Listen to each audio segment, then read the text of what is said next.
261장입니다. 261장.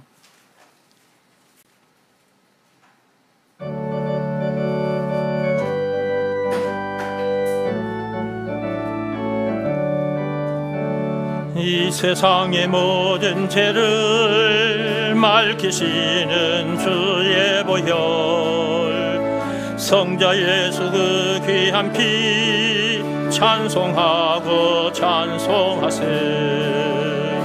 주님 앞을 멀리 떠나 길을 잃고 헤맬 때에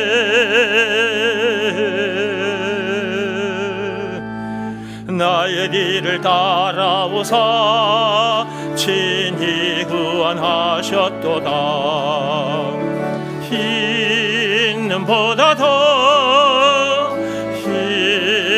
보다 더 주의 흘리신 보혈로 비게 씻어 주옵소서. 가시관을 쓰셨으니 피로 얼굴 물드셨고, 십자가의 모진 고통 나를 위해 당하셨네. 말로 형용할 수 없는 부세주의 구속하심,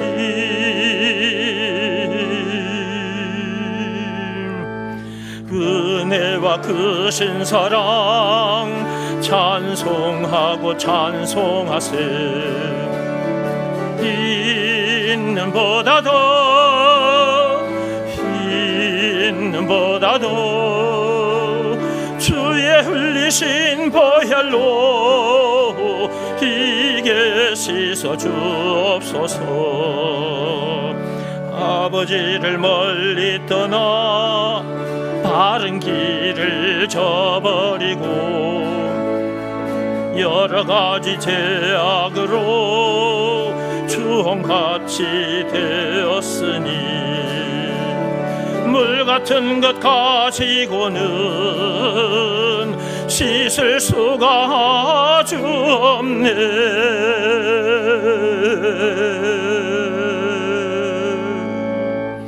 주의 귀한 보배 피로 날 정결케 하옵소서. 있는 보다 더 주의 흘리신 보혈로 이게 씻어 주옵소서. 있는 보다 더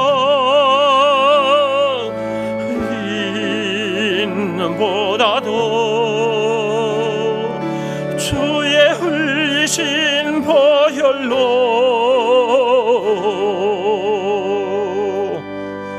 이게 씻어 주옵소서.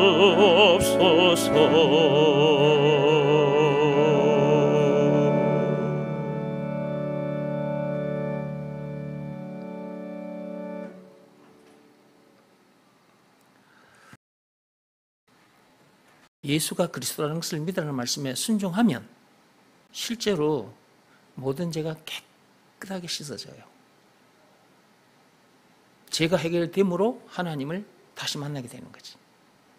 다시 만나게 된다 그 말은 우리가 선악과 사건으로 인해서 하나님을 떠난 상태이기 때문에 하나님을 다시 만나게 된다라고 말하는 거예요. 다시라는 그 단어를 쓰는 이유가 있는 거거든. 하나님을 다시 만나게 된다 했을 때 다시, 그 말은 분명히 앞에 하나님과 함께 했었다는 것을 전제하고 하는 말이잖아요. 그러면 선악과 사건이 터지기 전에는 창세기 3장 1절에서 6절입니다. 그 사건이 터지기 전에는 하나님과 함께 했다는 것이잖아요. 그 선악과 사건, 그 죄로 인해서 하나님을 떠난 상태란 말이에요. 죄로 인해서 하나님을 떠났으니 죄가 해결되면 하나님을 다시 만나게 되는 거잖아요. 그 죄를 깨끗하게 해결해 주시려고 오신 분이 계신데 그분이 예수님이고, 깨끗하게 해결해 주신 증거가 있는데 그 증거가 바로 예수님이 당하신 십자가 사건이다. 요한복음 19장 1절에서 30절.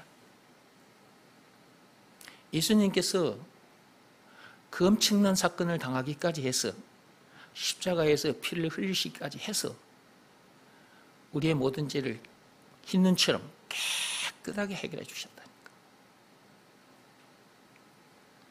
그러니까 예수를 그리스도라고 하는 거예요. 그렇게 해주셨으니까 예수가 구세주, 메시아, 그리스도. 예수가 구세주라는 것, 그리스도라는 것을 믿으라는 말씀에 순종하면 어떤 일이 일어나요? 우리의 모든 죄가 흰 눈처럼 깨끗하게 된다니까. 죄가 해결됨으로 죄로 인해 하나님을 떠났는데 그 하나님을 다시 만나게 되는 거지. 저도 예수가 그리스도라는 것을 믿으라는 말씀에 순종하여 하나님을 다시 만나게 된 겁니다.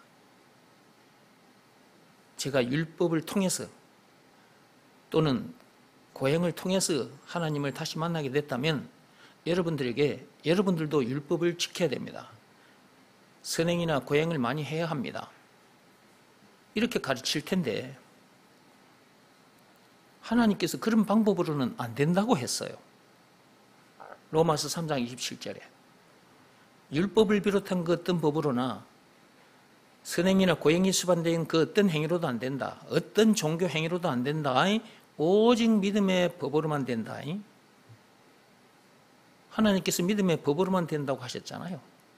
믿음의 법이 뭔지를 알아야 되잖아요. 믿음의 법 내용이 뭐냐? 앞에서 들었던 말씀입니다. 예수가 구세주라는 것, 그리스도라는 것을 믿으라는 말씀에 순종하면, 그 말씀에 자기 마음이 무릎 꿇고 엎드리면, 그 상태에서 예수님을 마음속에 영접하면 모든 죄에서 자유케 된다. 우리의 모든 죄가 흰 눈처럼 깨끗하게 되고 하나님을 다시 만나게 된다 라는 내용이 담긴 법이 믿음의 법이란 말이에요. 믿음의 법 내용 중에 조건이 있지 않습니까? 예수가 그리스도라는 것을 믿으라는 말씀에 순종하면 되는 거예요. 딱 이 한 방법으로만 돼요. 여기서 말하는 순종은 몸으로 하는 일이 아니라 누구나 할 수 있습니다. 팔다리가 없어도 돼요. 마음으로 하는 일이니까. 예수가 그리스도라는 것을 믿으라는 말씀에 자기 마음이 무릎 꿇고 엎드리면 되거든요. 그 일 하나만 하면 돼. 믿음의 법이 요구하는 조건이에요, 그게. 그 일 하나만 하면 모든 죄가 흰 눈처럼 깨끗해지고 하나님을 다시 만나게 됩니다. 아직도 하나님을 만나지 못하는 사람들은 예수가 그리스도라는 것을 믿으라는 말씀에 순종하여 하나님을 다시 만나게 되기를 바랍니다. 하나님을 만나야 인생이 새롭게 시작됩니다. 하나님을 만나지 못한 상태에서 인생은 헛된 인생이고 허무한 인생이에요. 차라리 안 태어나는 게 더 나아요. 왜냐하면 선악과 사건 그 죄로 인해서 이성 없는 짐승 같은 존재가 되어버렸거든요. 그 말씀은 베드로 후서 2장 12절에 있어요.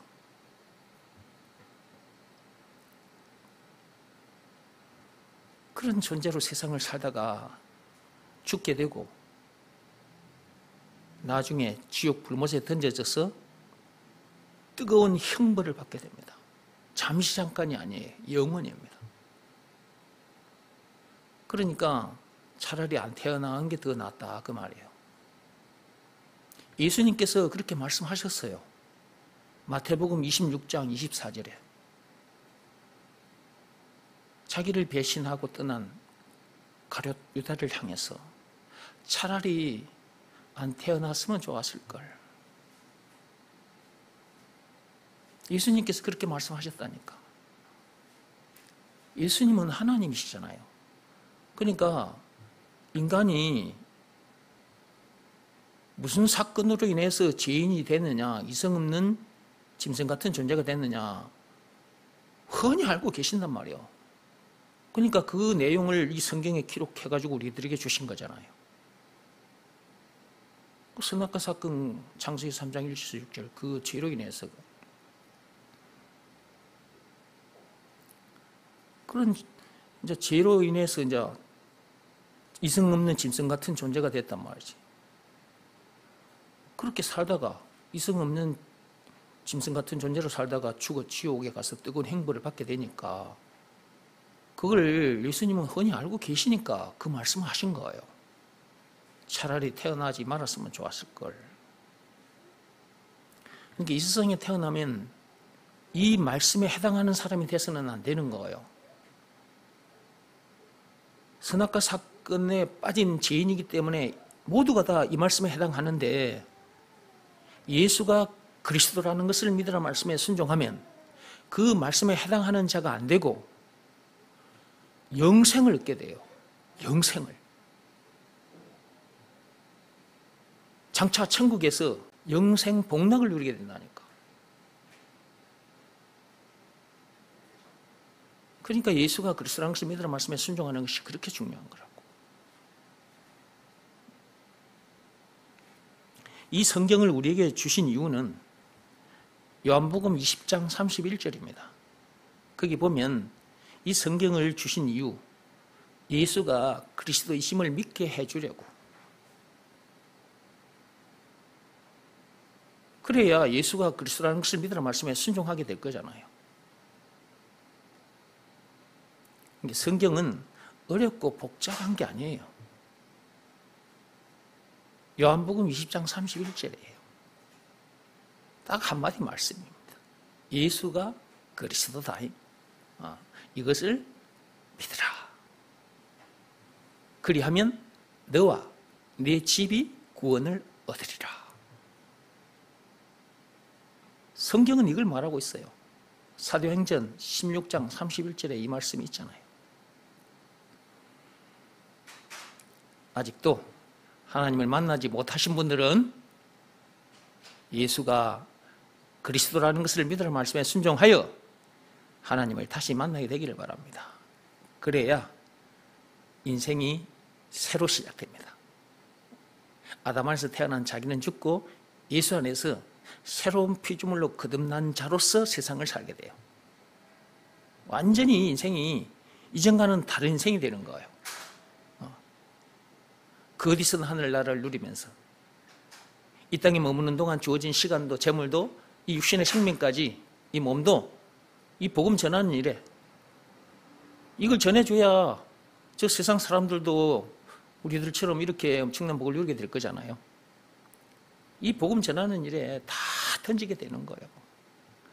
이것이 이웃을, 민족을, 인류를 사랑하는 진짜 아름다운 삶인 거예요. 인생이 이렇게 아름답게 돼버려요. 이렇게 아름답게 펼쳐지는 거예요. 이렇게 살다가 장차 천국에 가면 상급도 받게 돼요. 계시록 22장 12절 말씀대로 돼요. 영원히 썩지 않는 상급을 받게 됩니다. 상급을 받기 위해서 복음을 전하는 것보다는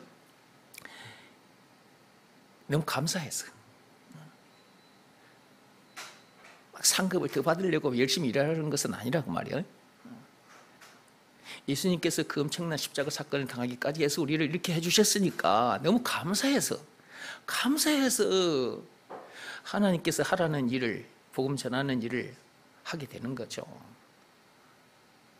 그런데 하나님께서는 이제 상급까지 챙겨주신다고 계시록 22장 12절의 말씀을 해두셨으니 그 상급도 받게 되는 거죠. 예수가 그리스도라는 것, 그것을 믿으라 말씀에 순종하여 그런 인생 되시기를 바랍니다. 1절 찬송하고 다음으로 넘어가겠습니다.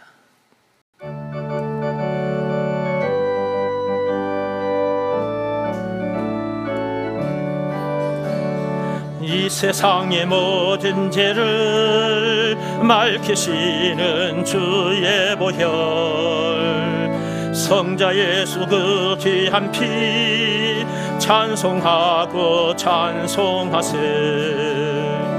주님 앞을 멀리 떠나 길을 잃고 헤맬 때에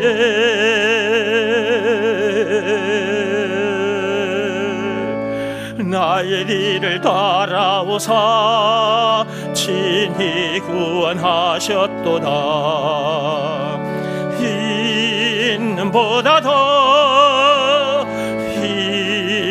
있는보다 더 주의 흘리신 보혈로 이게 씻어 주옵소서.